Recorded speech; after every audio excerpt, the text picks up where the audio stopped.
Hello, welcome to new lesson. I am Azad और मैं लेकर आया हूँ आपके लिए माइंडस्केप से एक ब्यूटीफुल प्रोज लेकर, जिसके ऑथर हैं डॉक्टर APJ अब्दुल कलाम और इसका टाइटल है स्ट्रॉन्ग रूट्स। ये आपके क्लास 12 का सिलेबस का हिस्सा है। मैं कोशिश करूँगा कि इस लेसन को वर्ड टू वर्ड एक्सप्लेन करके आपके लिए आसान बना दूँ, ताकि आप इसको अच्छी तरह से समझकर अपने क्वेश्चन आंसर को आसानी से हल कर सकें। आइए शुरू करते हैं।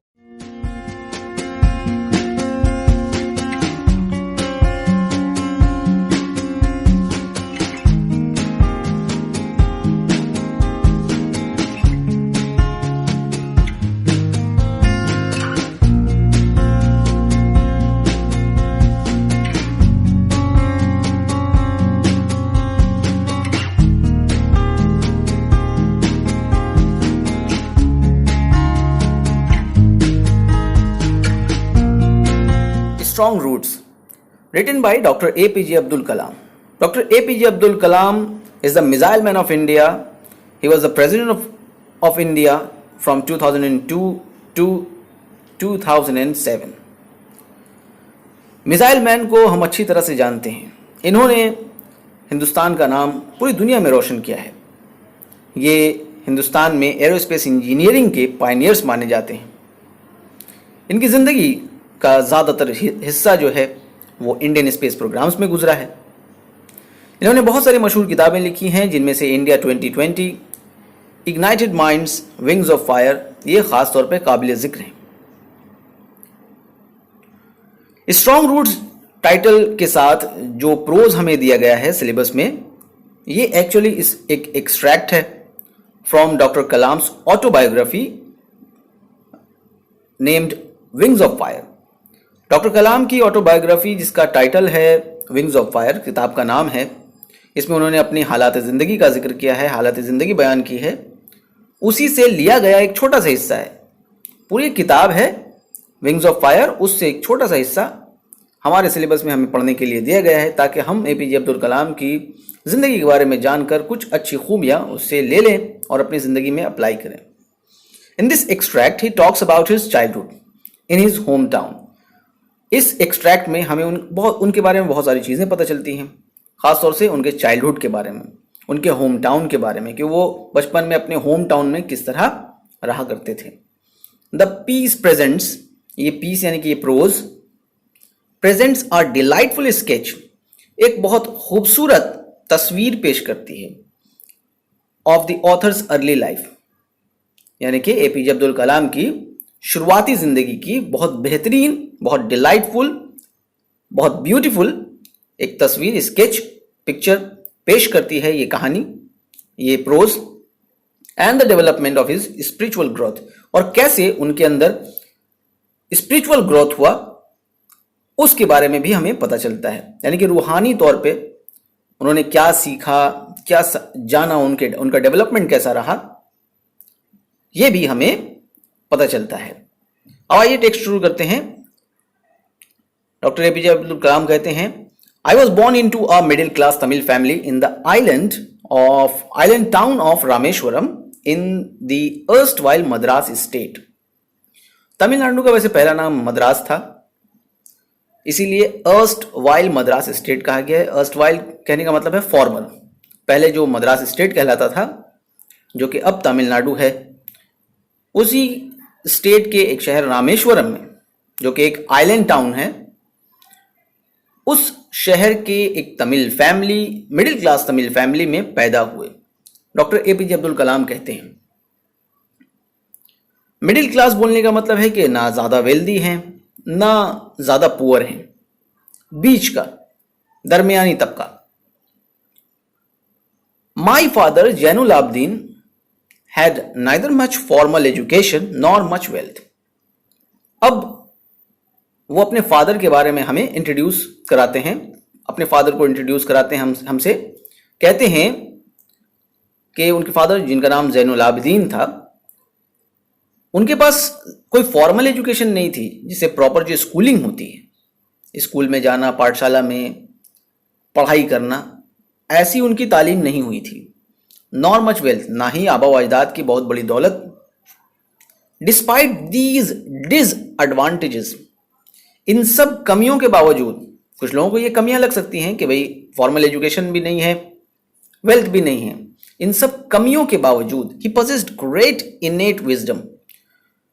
ही possessed, उनके अंदर मौजूद थी एक जबरदस्त, इनेट बोलने का मतलब है इनबॉर्न, पैदाइशी, एक पैदाइशी बुद्धि, समझ, अकलमंदी, and a true generosity of spirit और काइंडनेस।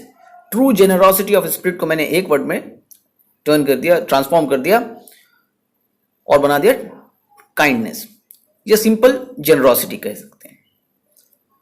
तो उनके अंदर एक दरिया दिली, काइंडनेस, अकलमंदी बड़ी कूट कूट कर भरी थी। He had an ideal helpmate in my mother, Ashiamma. Ideal बोलने का मतलब परफेक्ट।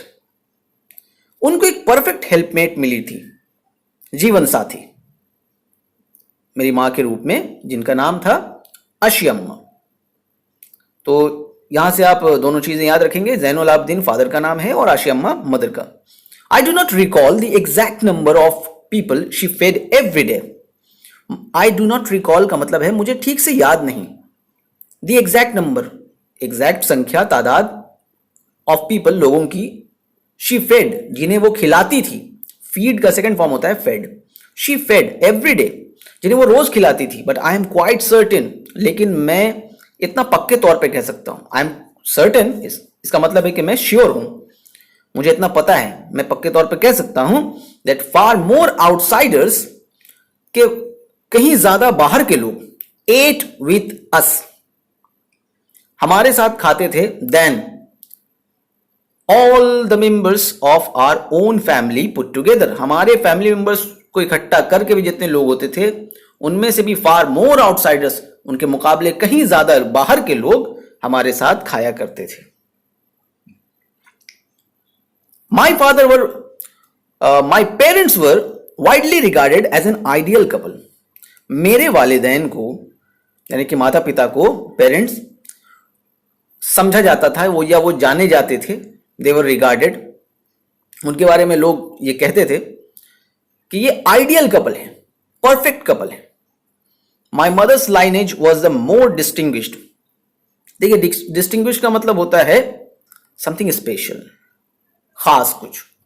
तो मेरी मां की जो नस्ल थी वो थोड़ा मुख्तलिफ थी, कुछ खास थी, स्पेशल थी। वन ऑफ हर फोरबेयर्स, फोरबेयर्स मतलब आबा व अजदाद, पूर्वज, उनके आबा व अजदाद, उनकी नस्ल में पुराने लोग, बाप दादा में, having been bestowed the title, जिन्हें अता किया गया था, ये उपाधि दी गई थी। बेस्टो मतलब उपाधि देना, तो हैविंग बीन बेस्टोड ये पैसिव वॉइस है, यानी कि उनके फोरबेयर्स को एजाज दिया गया था, उपाधि दी गई थी। कौन सी उपाधि, कौन सा एजाज? तो the title of Bahadur by the British, British के जरिए दिया गया था और ब्रिटिश ने उन्हें बहादुर का खिताब अता किया था, उनके आबा व अजदाद में से किसी को। I was one of many children, मैं उन बहुत सारे बच्चों में से था। अ शॉर्ट बॉय, छोटे कद का लड़का, with rather undistinguished look. Distinguished मैंने बता दिया, खास। अब उसका ऑपोजिट क्या है? ऑर्डिनरी।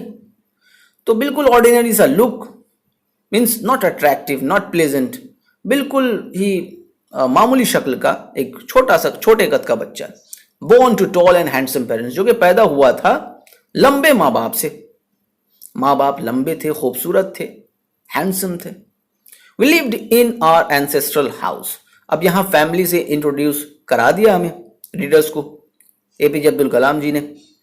अब वो अपने हाउस की तरफ आ रहे हैं, एंसेस्ट्रल हाउस। तो कहते हैं कि we lived in our ancestral house, हम अपने पुश्तैनी, मौरूसी बाप दादा के घर में रहा करते थे, यानी कि जो बहुत पुराने जमाने से बना हुआ था, पुश्तैनी था। Which was built in the middle of the 19th century, जो कि 19वीं सदी के वस्त में, बीच में बना था। तो समथिंग अराउंड 1850, ये मान सकते हैं एक अंदाजे के मुताबिक। तो middle of the 19th century यही होगा, 1850। तो 1850 से कुछ ज्यादा कुछ कम हो सकता है, लगभग वैसे ही तब से बना हुआ था।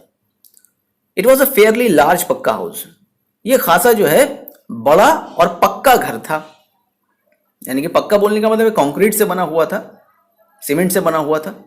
Made of limestone and brick, limestone से बना है, ब्रिक से बना है, ईंटों से बना था। On the mosque street in Rameswaram, तो ये घर कहाँ है इनका? रामेश्वरम के मॉस्क स्ट्रीट में, उस टाउन के मॉस्क स्ट्रीट में। स्ट्रीट का नाम भी बता दिया, आपको पूरी जानकारी मिल रही है इसमें। My austere father used to avoid all inessential comforts and luxuries, मेरी जो सादगी पसंद जो पिताजी हैं, वालिद हैं, वो तमाम तरह के गैर जरूरी आराम को, लग्जरी को अवॉइड करते थे, यानी कि उससे बचते थे। वो आराम पसंद नहीं थे, बेजा फजूल का लग्जरी उनको नहीं चाहिए था। However, all necessities were provided for, लेकिन सभी तरह की जरूरतें पूरी की जाती थी, मुहैया कराई जाती थी। जरूरत की चीजें, ऑल नेसेसिटीज बोलने का मतलब है सभी जरूरत की चीजें वो मुहैया कराई जाती थी, उपलब्ध कराई जाती थी। इन टर्म्स ऑफ फूड, जैसे कि खाने की बात हो, मेडिसिन, दवाइयाँ, एंड और क्लॉथिंग या फिर कपड़े। In fact I would say mine was a very secure childhood. दरअसल मैं तो ये कहूँगा कि मेरा बचपन बहुत ही सिक्योर था हर तरह से, बोथ मटीरियली एंड इमोशनली, यानी कि इन सब चीज़ों से भी और इमोशन से भी। भाई ज़रूरत की सारी चीज़ें पूरी होती थी, मटीरियली मेरा हर नीड पूरा होता था, और इमोशनली भी सपोर्ट मिलता था। जैसे किसी किसी की फैमिली में होता है कि पेरेंट्स बहुत स्ट्रिक्ट होते हैं या घर का माहौल बहुत ज़्यादा अच्छा नहीं होता, तो ऐसा नहीं था। इमोशनली बहुत चेयरफुल एक एनवायरनमेंट उनको मिला, हैप्पी एनवायरनमेंट, और तमाम तरह की नेसेसिटीज भी उनको प्रोवाइड कराई जाती थी। इसीलिए उन्होंने कहा secure childhood. I normally ate with my mother, मैं आमतौर पर अपनी मां के साथ खाता था। नॉर्मली यानी generally. Sitting on the floor of the kitchen, kitchen के फर्श पर बैठकर। She would place a banana leaf before me, वो मेरे सामने एक बनाना लीफ रख देती, on which she then ladled rice and aromatic sambar. अब लैडल मतलब चमचे से वो राइस डालना, और एरोमेटिक सांबर डालती थी। लैडल से मुराद यहां चमचे से डालती थी, उंडेलती थी। और तो उस पत्तों पे जो बनाना लीफ मेरे सामने रख दिया करती थी, on that very leaf she ladle rice, वो राइस रख देती, एरोमेटिक सांबर डालती, a variety of sharp home made pickle, और कई तरह की तेज घर का बना अचार, and a dollop of fresh coconut chutney. और वो छोटी चमची से लेते हैं ना चटनी, तो छोटी चमची से लेते हैं, एक चमचा कोकोनट की चटनी। अब खाना भी आपको बता दिया एपीजे अब्दुल कलाम ने कि वो क्या खाया करते थे। यहां से आप ये भी कह सकते हैं, आंसर इस तरह का दे सकते हैं कि वो राइस खाते थे, एरोमेटिक सांबर खाते थे, साथ में अचार और चटनी, कोकोनट चटनी। अब फिर आते हैं वो, अब लोकेलिटी की तरफ और लेकर हमको चलते हैं, क्लियर एक विजन मिल जाएगा, पिक्चर मिल जाएगा। The Shiva temple which made Rameswaram so famous to pilgrims. अब यात्रियों के लिए, जायरीन के लिए, पिलग्रिम्स के लिए जो फेमस चीज थी रामेश्वरम में, वो था शिवा टेम्पल। शिवा टेम्पल की वजह से ही रामेश्वरम टाउन बहुत मशहूर था पिलग्रिम्स में। वहां लोग जायरीन जियारत करने के लिए आते थे, जो श्रद्धालु होते थे वो शिवा टेम्पल में मत्था टेकने के लिए आते थे।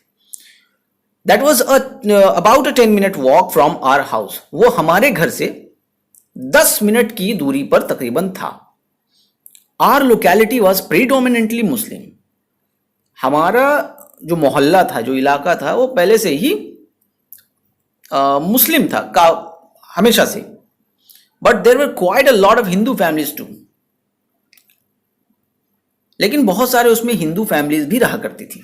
Living amicably with their Muslim neighbours, amicably मतलब फ्रेंडली, भाईचारे के साथ, अमन सुकून के साथ, पीसफुली एंड फ्रेंडली वो रहा करते थे अपने मुस्लिम नेबर्स के साथ, वो हिंदू फैमिलीज भी। There was a very old mosque in our locality, एक बहुत पुरानी मस्जिद थी हमारे मोहल्ले में। Where my father would take me for evening prayers, जहां मेरे फादर मुझे ले जाया करते थे इवनिंग प्रेयर्स के लिए। मगरिब की नमाज होती है, उसी को कह रहे हैं। I had not the faintest idea. फेंट मतलब बहुत पतला, फेंटेस्ट सुपरलेटिव डिग्री यूज किया गया। मुझे पतला सा भी आइडिया नहीं था। यहां कहने का मतलब क्या है, मुझे जरा सा भी आइडिया नहीं था। I had not the faintest idea, मुझे कोई समझ नहीं थी, जरा सी भी समझ नहीं थी, of the meaning of the Arabic prayers chanted. Of the meaning मतलब का कोई आइडिया नहीं था, कोई समझ नहीं थी। किसका मतलब, जो अरेबिक प्रेयर्स, जो आयतें, जो कुरानिक वर्सेस नमाज में पढ़ते थे, चैंटेड मंत्रों को पढ़ना, आयतें पढ़ना, किरत करना, उसको चैंट कहते। तो जो आयतें पढ़ते थे नमाज में, उसका कोई आइडिया नहीं था, कोई समझ नहीं थी कि वो क्या पढ़ते हैं। But I was totally convinced, लेकिन मैं मुतमईन था, मुकम्मल तौर पर संतुष्ट था। मैं जानता था दैट दे रीच्ड गॉड, कि वो खुदा तक जरूर पहुंचते हैं। When my father came out of the mosque, जब मेरे पिताजी, मेरे वालिद मस्जिद से बाहर आया करते आफ्टर द प्रेयर्स, नमाज के बाद, people of different religions would be sitting outside. लोग अलग अलग मज़ाहिब के बाहर बैठा करते थे, उनका इंतजार करते थे, waiting for him. Many of them offered bowls of water to my father, उनमें से बहुत सारे लोग प्याला बढ़ा देते, प्याला बढ़ा देते पानी का। Who to my father who would dip his fingers, मेरे पिताजी के सामने, वालिद के सामने प्याला रखते, जो कि उसमें अपनी उंगलियां डिप करते। डिप हिज फिंगर्स, डिप करना मतलब डुबोना, तो उंगलियों को हल्का सा पानी में डुबोते, इन देम, उन बॉल्स में, पानी के वाटर बॉल्स ऑफ वाटर में, एंड से अ प्रेयर, और कुछ दुआ पढ़ते थे। This water was then carried home, ये पानी फिर घर ले जाया जाता था, फॉर इनवैलिड्स। इनवैलिड्स बोलने का मतलब है फॉर द पेशेंट्स, और the persons who needed that, जिनको उस पानी की जरूरत थी, जिनके लिए ये दुआएं करवाई जाती थी, या पानी को दुआ पढ़कर उस पर फूंक मारी जाती थी, जिन पर्सन्स के लिए, उनको इनवैलिड्स कहा जा रहा है। उसके बाद कहते हैं, I also remember people visiting our home to offer thanks after being cured. मुझे यह भी याद है कि लोग विजिट करते थे, हमारे घर आया करते थे, टू ऑफर थैंक्स, थैंक्स कहने के लिए, शुक्रिया अदा करने के लिए, आफ्टर बीइंग क्योर्ड, ठीक हो जाने के बाद। फादर ऑलवेज स्माइल्ड, फादर हमेशा मुस्कुराते, एंड आस्क्ड देम, और उनसे कहते, to thank Allah the merciful, कि शुक्रिया अदा करना है तो अल्लाह का करो जो बड़ा मेहरबान है। The high priest of Rameswaram temple, Rameswaram temple के जो हाई प्रीस्ट थे, जो पुरोहित थे, जो बड़े पंडित थे, पक्षी लक्ष्मणा शास्त्री, उनका नाम था पक्षी Lakshmana Shastri, was a very loose friend of my father's, was a very close friend of my father's. वो बहुत गहरे दोस्त थे, मेरे पिताजी के बड़े अच्छे दोस्त थे। One of the most vivid memories of my early childhood is of the two man, मेरे बचपन की यादों में जो कुछ साफ तस्वीरें हैं, उनमें से एक इन दोनों की है। ईच इन ट्रेडिशनल अटायर, दोनों अपने अपने रिवायती लिबास में होते थे। ट्रेडिशनल जो अपने रस्म के मुताबिक, अपने रीत के मुताबिक, दोनों अपने लिबास में, एक कुर्ता पजामा तो दूसरा जो है वो धोती पहना होता था। ये दोनों पर्सन एक साथ बैठे डिस्कस करते थे, डिस्कसिंग स्पिरिचुअल मैटर्स, रूहानियत की बात किया करते थे। When I was old enough to ask questions, ये बहुत सिग्निफिकेंट वैसे लाइन आ रहा है, जब मैं इतना बड़ा हो गया कि मैं सवाल पूछ सकूं, यानी कि जब थोड़ी समझ उनमें आ गई, अब वो अपने फादर से सवाल भी करने लगे थे कुछ चीजें जानने के लिए। आई आस्क माई फादर, मैंने अपने फादर से पूछा, सवाल किया, about the relevance of prayers, कि प्रेयर का फायदा क्या है, यूजफुलनेस। रेलेवेंस बोलने का मतलब है यूजफुलनेस, कि आखिर हम करते क्यों हैं, इसका रीजन क्या है, इसका फायदा क्या है। माई फादर टोल्ड मी, मेरे पिताजी ने कहा, there was nothing mysterious about prayer, कि दुआओं में, इन नमाजों में कुछ राज की बात नहीं है, कुछ जादुई बात नहीं है। Rather prayer made possible a communion of the spirit between people. बल्कि दुआएं जो हैं वो लोगों की रूहों को जोड़ने का काम करती है, जोड़ना मुमकिन बनाती है। व्हेन यू प्रे, क्योंकि जब आप प्रे करते हैं, he said, you transcend your body and become a part of the cosmos। आप अपनी बॉडी को ऊपर छोड़ देते हैं, एक इस कॉस्मोस का पार्ट हो जाते हैं, यानी कि फिर बॉडी जो है वो छूट जाती है आपसे, आप उससे ऊपर उठ जाते हैं और कॉस्मोस का पार्ट हो जाते हैं। बड़ी अच्छी रूहानियत की एक बात, एक पैगाम, एक मैसेज दिया जा रहा है कि प्रेयर जो है वो आपको किसी धर्म जाति में बांटने का नाम नहीं है, बांटने का काम नहीं करती, बल्कि वो आपको तो आपकी रूहों को मिलाती है। एक आदमी दूसरे आदमी से फिर मिल जाता है, कोई फर्क नहीं रहता, कॉस्मोस का पार्ट बन जाता है, फिर कोई डिवीजन नहीं, कोई रिलीजियन नहीं, सब एक से एक बराबर। Which knows no division of wealth, age, caste और क्रीड, जिसमें अब इस कॉस्मोस का पार्ट हो जाने पर ना कोई डिवीजन होता है दौलत का, ना कोई उम्र का फर्क, ना कास्ट का और ना ही क्रीड का। क्रीड से मुराद भी मजहब। My father could convey complex spiritual concepts in very simple down to earth Tamil. Tamil यहां बोलने का मतलब है तमिल लैंग्वेज। मेरे फादर कर सकते थे कन्वे, यानी कि वो बता सकते थे कॉम्प्लेक्स स्पिरिचुअल कॉन्सेप्ट्स को भी in very simple down to earth Tamil language में, बिल्कुल आसान तमिल लैंग्वेज में वो पेचीदा से पेचीदा कॉन्सेप्ट्स को भी, बातों को भी, जो पेचीदा बातें हैं, रूहानियत की पेचीदा बातें, उसको बड़ी आसानी से सिंपल लैंग्वेज में, आसान अल्फाज में, तमिल लैंग्वेज में बताया दिया करते थे, बताने की सलाहियत रखते थे। ही वंस टोल्ड मी, उन्होंने एक दफ़ा मुझसे कहा था, in his own time, in his own place, in what he really is and in the stage he has reached, good और bad, every human being is a specific element within the whole of the manifest divine being। ये जो divine being का जो concept है, जो ultimate power है, जो supreme power है, जो हमेशा से मौजूद है, हुवल मौजूद, उसी का हिस्सा है हर human being। एक specific, एक खास हिस्सा है, element है, यानी कि divine being से अलग नहीं है human being, वो उसी का part है। जब वो उसका पार्ट है, डिवाइन बीइंग का, ह्यूमन बीइंग, तो फिर हर कुछ जो इस कायनात में है और जिसे हम समझते हैं नहीं भी है, तो वो भी सब मिलकर डिवाइन बीइंग बनाते हैं। So why be afraid of difficulties? जब सब मिलकर डिवाइन बीइंग बनाते हैं तो डिफिकल्टीज और सफरिंग्स एंड प्रॉब्लम्स, ये सारी चीजें भी डिवाइन बीइंग का हिस्सा हैं। तो फिर क्यों घबराना डिफिकल्टीज से, सफरिंग से, प्रॉब्लम्स से? क्यों घबराएं जब हम इसका हिस्सा हैं डिवाइन बीइंग का, और डिवाइन बीइंग में ये तमाम चीज़ें भी शामिल हैं। व्हेन ट्रबल्स कम, जब मुसीबतें आती हैं, try to understand the relevance of your sufferings, अपनी इन मुसीबतों से फ़ायदा उठाना सीखो, ज़रा समझने की कोशिश करो। Try to understand the relevance, कि उसका उपयोग क्या हो सकता है, उसका यूजफुलनेस क्या हो सकता है, इन सफरिंग्स का, इन मुसीबतों को, परेशानियों का फायदा क्या हो सकता है, ये किस लिए हमें मिली हैं।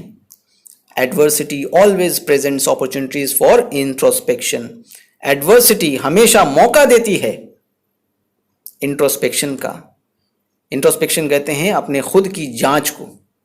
जब हम खुद में एहतिसाब करते हैं, खुद को जांचते हैं, ये आकलन करते हैं कि हम कितने अच्छे हैं, कितने बुरे हैं, आज हमने क्या अच्छा किया, क्या बुरा किया, इसे कहते हैं इंट्रोस्पेक्ट। फिर आगे कहते हैं, why don't you say this to the people who come to you for help and advice. जब ये बातें एपीजे अब्दुल कलाम ने अपने फादर से सुनी तो उन्होंने कहा कि यही चीजें आप दूसरों से क्यों नहीं कहते, जो लोग आपके पास मदद मांगने आते हैं, एडवाइस मांगने आते हैं। आई आस्क्ड माई फादर, मैंने अपने फादर से पूछा। He put his hands on my shoulders, उन्होंने अपने हाथ मेरे कंधों पर रखे, and looked straight into my eyes, और सीधे मेरी आंखों में देखने लगे। फॉर क्वाइट सम टाइम, कुछ देर के लिए, ही सेड नथिंग, उन्होंने कुछ नहीं कहा, as if he was judging my capacity, जैसे कि वो जज कर रहे हो, जांच रहे हो मेरी सलाहियत को, टू कॉम्प्रिहेंड हिज वर्ड्स, कि क्या मैं उनके वर्ड्स को समझ सकता हूं। कॉम्प्रिहेंड मतलब होता है समझना, तो मेरे समझने की सलाहियत को वो जांच रहे थे कि मैं उनके शब्दों को, उनके अल्फाज को कितना समझ सकता हूं, उनकी बातों को। Then he answered in a low deep voice, तब उन्होंने बहुत ही आहिस्तगी से, बड़ी धीमी आवाज में, धीमे स्वर में कहा, लेकिन बहुत डीप वॉइस में। His answer field me with a strange energy and enthusiasm, उनके इस जवाब ने मेरे अंदर एक अजीब सी ऊर्जा, अजीब सी ताकत और एक अजीब सा जोश भर दिया जब उन्होंने कहा, whenever human beings find themselves alone, जब भी इंसान अपने आप को अकेला पाते हैं, as a natural reaction, ये कुदरती तौर पर, स्वाभाविक रूप से, they start looking for company, वो एक साथ ढूंढने की कोशिश करते हैं। कंपनी मीन्स साथ, हेल्पिंग हैंड, अ फ्रेंड, वो अपना एक साथी, अपना एक दोस्त, एक मददगार ढूंढने की कोशिश करते हैं। Whenever they are in trouble, they look for someone to help them, जब भी वो मुसीबत में होते हैं तो वो एक हेल्पर की तलाश करते हैं कि कोई उनकी मदद कर दे।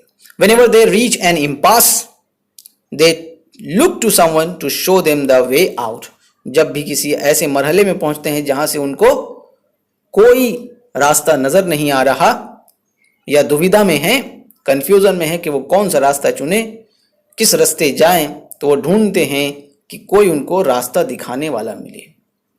Every recurrent anguish, longing and desire finds its own special helper, हर तरह का जज्बा, चाहे वो गुस्सा हो, चाहे वो चाहत हो, चाहे वो स्ट्रॉन्ग डिजायर हो, सब कुछ अपना एक मददगार ढूंढ ही लेती है, अपना एक हेल्पर ढूंढ लेती है।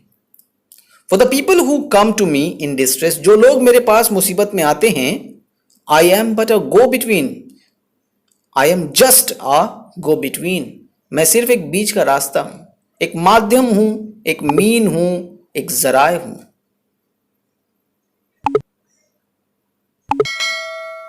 I am just a means in their effort to propitiate demonic forces with prayers and offerings.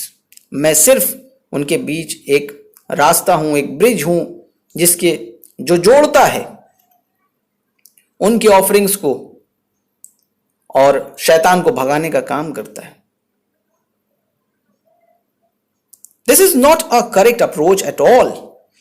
ये बिल्कुल भी सही तरीका नहीं है, and should never be followed, और ये कभी फॉलो भी नहीं किया जाना चाहिए, इस रास्ते पे कभी चलना भी नहीं चाहिए, मतलब ये कभी मानना नहीं चाहिए इस तरह का डेमोनिक फोर्सेस को प्रोपिटिएट करने का।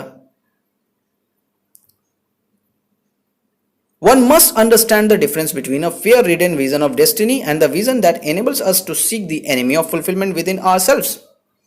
यहां पर बहुत अच्छा एक फिलॉसफी सिखाया है ज़ैनुल आबिदीन ने, जो कि फादर हैं कलाम के। यंग कलाम ने जब अपने फादर से ये सब कुछ पूछा, बहुत अच्छी बात उन्होंने कही, और एक इंपॉर्टेंट लाइन उन्होंने कहा कि हमें ये समझना बहुत जरूरी है, फर्क किस चीज का, fear ridden vision of destiny, तकदीर से जो डर वाली जो सोच है, तकदीर से डरने वाला, हम तकदीर पे भरोसा करते हैं डरते हुए, और एक और विजन है जिसमें हम अपने दुश्मनों को, अपनी रुकावटों को, जो हमारे रास्ते में रुकावट बन रहे हैं, हमारे फुलफिलमेंट में, जो हमारी इच्छाएं हैं उसको पूरा करने में जो रुकावट बनती हैं, उन रुकावटों को, या एनिमी बोलने का मतलब उन रुकावटों को, दुश्मनों को ढूंढना, सब कुछ तकदीर पे न डाल देना, तकदीर से न डर जाना कि हाँ ये ऐसा हो गया, ये कैसा सिचुएशन है। नॉर्मली यही करते हैं लोग, ये शैतानी तसव्वुर भी जो है शैतान का इसी तरह से आया है, तो इससे मना कर रहे हैं डॉक्टर एपीजे अब्दुल कलाम के फादर ज़ैनुल आबिदीन। कहते हैं कि हमें फ़र्क समझना बहुत ज़रूरी है fear ridden vision of destiny का, जिसमें हम अपने डेस्टिनी से डरते हैं, एक ऐसा विश्वास, एक ऐसा अकीदा रखते हैं जिसमें हमारा डर छुपा है, और वहीं एक ऐसा अकीदा जिसमें हम इंट्रोस्पेक्ट करते हैं, अपने आप में हम देखते हैं, जांचते हैं कि आखिर कहाँ कमी रह गई। ये समझना बहुत ज़रूरी है। कुछ नहीं मिला तो हमें अपनी कमियों को देखना चाहिए, ये नहीं कि मेरी तकदीर में ही नहीं था। ये बहुत अच्छा सबक यहाँ सिखाया ज़ैनुल आबिदीन ने। I remember my father starting his day at 4 AM by reading the नमाज फ्रॉम बिफोर डॉन। अब यहाँ पर वो अपने फादर का डेली रूटीन बता रहे हैं। कहते हैं कि मुझे याद है मेरे फादर अपने दिन की शुरुआत करते थे सुबह 4 बजे नमाज पढ़ने से, ठीक भोर होने से पहले। जो सुबह होती है, सुबह फूटती है, उससे पहले, डॉन से पहले। आफ्टर द नमाज he used to walk down to a small coconut grove. Grove मतलब बागीचा। नमाज के बाद वो जाया करते थे, यूज्ड टू वॉक, टहल कर जाया करते थे, चल कर जाया करते थे, to a small coconut grove, एक नारियल के बागीचे में जहां बहुत सारे पेड़ थे नारियल के। वी ओन, जो कि हमारा था, हम उसके मालिक थे। About 4 miles from our home, जो कि 4 मील दूर था हमारे घर से। यह उनका डेली रूटीन था, 4 मील दूर पैदल चल कर जाना। He would return with about 12 coconuts। वो वापस आते थे तकरीबन 1 दर्जन कोकोनट लिए, टाइड टुगेदर, जो कि एक दूसरे से बंधे होते थे, थ्रोन ओवर हिज शोल्डर, और उनके कंधों पर लटकते थे। थ्रो मतलब ऐसे होता है फेंकना, थ्रोन ओवर हिज शोल्डर बोलने का मतलब है कंधों पर वो चीजें, वो कोकोनट्स एक दूसरे में बंधी लटकती थी। And only then would he have his breakfast, और तब ही वो नाश्ता किया करते थे। Then this remained his routine even when he was in his late 60s। जब वो अपने लेट 60s में थे, यानी कि 60 साल की भी उम्र तक पहुंच गए थे, तब तक उनका ये रूटीन चलता रहा। वही 4 मील पैदल सुबह सुबह फजर के वक्त नमाज के बाद जाया करते थे अपने कोकोनट ग्रोव में। वहां से वो दर्जनों नारियल अपने कंधों पर लटका कर लाया करते थे और फिर नाश्ता करते थे। I have throughout my life tried to emulate my father in my own world of science and technology. Emulate यहाँ सीधे लफ्जों में कहना चाहूँ तो मतलब कि उनके नक्शे कदम पर चलने की कोशिश करना और उनको कॉपी करने की कोशिश करना।